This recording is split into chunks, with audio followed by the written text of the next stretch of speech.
Mental work is definite. Each state of thought taps the same principle, each uses the same law, is inspired by the same spirit, but each draws forth a different result.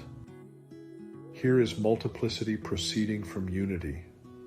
This is what Emerson meant when he said that unity passes into variety.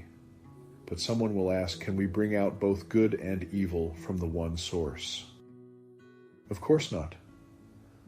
The first principle is goodness, and only insofar as our thought and action tend toward a constructive program will it eventually succeed.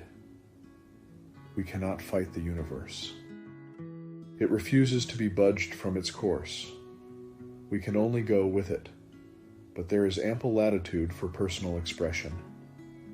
How then are we to know what is right and what is wrong?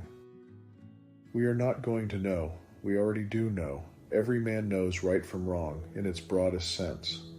It should be considered right to live and to enjoy living. To be well, happy, and to express freedom is to be in accord with divine law and wisdom. Here is latitude enough for the most expectant and the most enthusiastic. Ernest Holmes.